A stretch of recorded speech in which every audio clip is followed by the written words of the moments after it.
Здраво на сите и добро дојдевте во ново видео.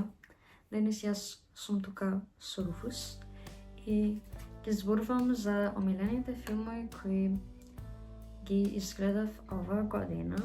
Нема да ги рангирам така по некоја си ранглиста, и стварно не можам да одберам поубав или подобар филм од овие. Сите ми се убави од различни причини и стварно нема да можам да ги одвојам од најдобар до нај.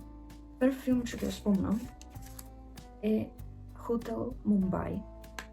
Хотел Мумбај е инспириран од вистинска приказна и се работи за еден хотел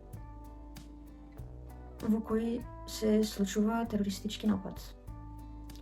И начинот на кој се доловени чувствата на ликовите кои пробуваат да се спасат себе си и меѓу себе во филмот. Ништо се поминуваат само за да се спасат, а и тука се изброени значи не се забораени и чувствата на самите терористи. И толку ме погоди в срце филмот, што вакви работи сепак негде се случват. Не се знае дали ќе те погоди. Стварно, вако нешто се случва во светот.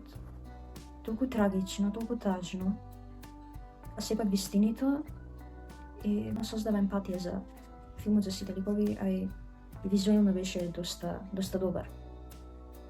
Друг филм што сакам да го спомнам е Dead Poets Society. Ова е баги постар филм од сите филми за кои ќе зборам.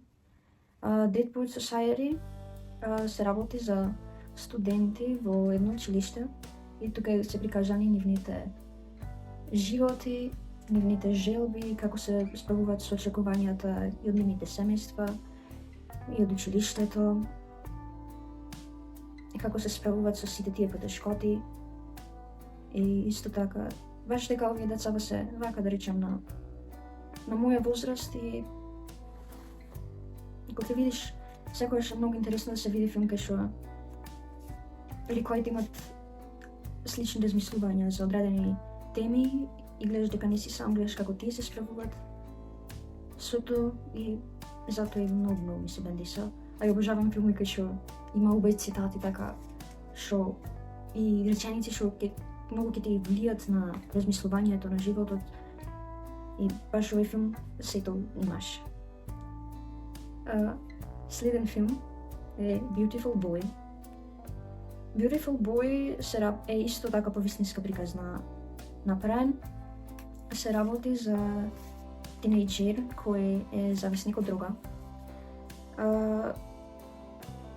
И во филмот се многу добро доловени емоциите на детево и обидите на татко му да го спаси од зависноста. И овој филм исто така многу, значи, ме расплачи, ме погоди, значи докоска, што се вели, ми дојде филмот, многу добар. Јас не сум зависник од друга, ма многу погодва толку ќе се гледаш како да си во безизлезна ситуација и сите сакат, посебно најблиското семејство, да ти поможи, ама гледат дека е тешко и се соочени со тоа дали да продолжат, како да продолжат, зошто да продолжат. И се гледа таа љубов на семејството кон и покрај се кој станува до својот син. А за крај, морам да ги оставам македонските филмови. Значи, двата филма се од ист режисер. Ќе спомнам првен Диџеј Ахмет. Тој е филм што излезе сега пред брзо во октомври. Јас филмот го гледав на затворањето на филмски фестивал Браќа Манаки во Битола. Али што беше истото преубаво да се гледа во салата, да не збораме дека плюс тука и дека беше премиера на филмот во Македонија, беа и актерите и целиот тим што работеше на филмот. Ама филмот и приказната, значи стварно беа на доста високо ниво. Накратко кажано, Диџеј Ахмет.